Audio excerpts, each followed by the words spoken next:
दिल्ली की एक सड़क ऐसी भी है जहां रात के समय ड्राइवर अपनी गाड़ी धीमी नहीं करते, क्योंकि लोगों का कहना है अगर आपने वहां किसी को लिफ्ट दे दी तो हो सकता है आपकी कार में कोई इंसान नहीं बल्कि कुछ और बैठ जाए। ये कहानी है रोहित नाम के एक टैक्सी ड्राइवर की। रोहित दिल्ली में रात को टैक्सी चलाता था।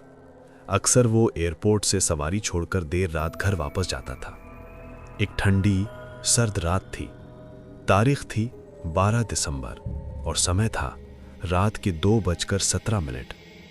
रोहित एयरपोर्ट से एक पैसेंजर को छोड़कर अपने घर की तरफ लौट रहा था। उसकी कार धीरे धीरे दिल्ली कैंट की सड़क पर पहुंच गई। ये सड़क रात में बहुत सुनसान हो जाती है।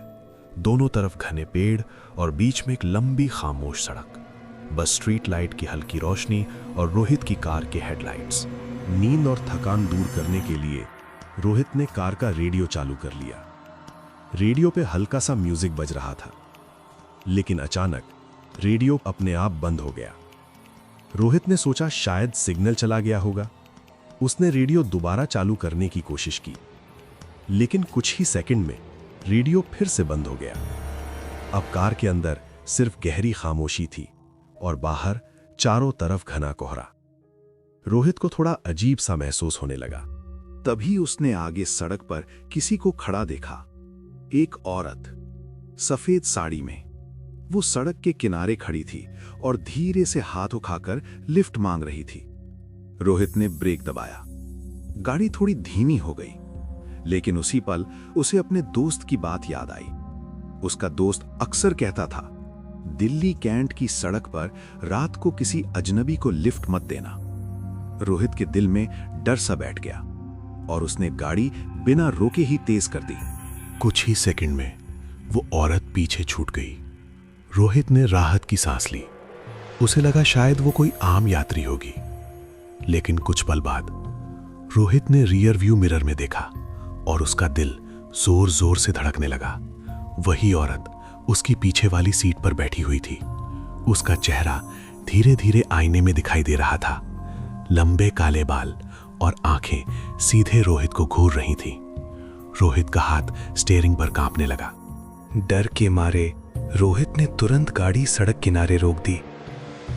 उसने हिम्मत करके पीछे मुड़कर देखा, लेकिन पीछे की सीट बिल्कुल खाली थी। वहां कोई नहीं था।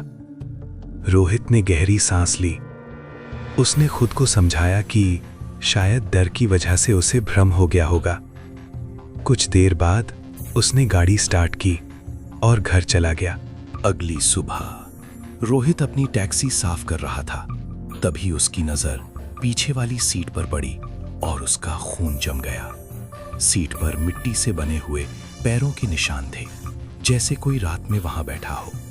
लेकिन सबसे डरावनी बात यह थी, वो निशान कार के अंदर की तरफ आए थे, मगर बाहर जाने के कोई निशान नहीं थे। उस दिन के बाद रोहित ने रात में दिल्ली कैंट की सड़क पर टैक्सी चलाना छोड़ दिया।